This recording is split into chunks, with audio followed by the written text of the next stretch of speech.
সবচেয়ে সম্মানিত তাদের আগে কদর করবেন, তারপর মসজিদে কাজ করবেন।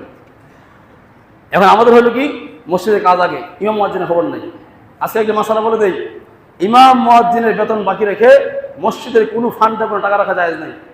মাসালা বলে দিলাম, মনে রাখেন, কোনো ফান্ডে টাকা রাখবেন লাখ লাখ টাকা, মসজিদে ইমাম মুয়াজ্জিনের বেতন বাকি, এটা জায়েজ হবে না। কথা বুঝে আসছে তো? তাদের যথাযথ মূল্যায়ন, কদর, হক আদায় করতে হবে। এটা আপনাদের জন্য ফরিজা, দায়িত্ব। যদি না পারেন তাহলে আল্লাহ তাআলার কাছে কাঠগড়ায় দাঁড় করাতে হবে। দায়িত্ব নেওয়া তো সহজ না, দায়িত্ব নেওয়া তো সহজ না, দায়িত্ব পালন করতে হয়। পদবী নামদারি হলে হয় না।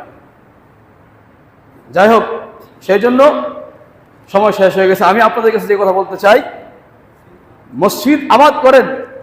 প্রথমে এলাকাবাসী মসজিদে আসে, নামাজ পড়েন, মসজিদের সমস্ত হকগুলো আদায় করেন, বেতন ভাতা সব ক্লিয়ারেন্স করেন।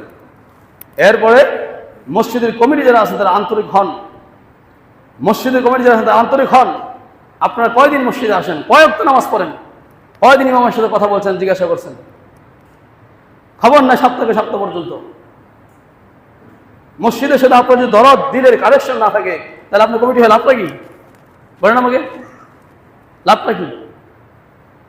রাগ করিয়েন না, বাস্তব কথা বলতেছি। শুধু আসবেন, জুমার নামাজ চলে যাবেন, এটা আপনার দায়িত্ব শেষ না। এই জন্য আপনার কমিটি বানানো হয় নাই, এটা আপনার দায়িত্ব শেষ না। যাই হোক, সেই জন্য 2 নম্বরে কমিটি যারা আছেন তারা আন্তরিকতার সাথে আপনার দিলের একটা পার্ট অংশ মনে করবেন মসজিদকে, যেটা আমি দায়িত্বশীল, দায়িত্ব আমার আছে। অতএব মসজিদের আমার অন্তর, এটা আমার হার্ট, এটা আমার একটা দিল। আমার দিলের অর্ধেক জায়গা মসজিদে থাকবে। এটার সুযোগ সুবিধা অসুবিধা ভালো মন্দ সব কিছুর টেনশন ফিকির আমার থাকবে। এরপরে এলাকার মধ্যে থেকে কীভাবে করে মানুষকে নামাজে আনা যায়, বেতনগুলো উঠানো যায়, মসজিদ সুন্দর মতো চলে, সেই পরিচালনার বিষয়ে চিন্তা ফিকির করতে হবে।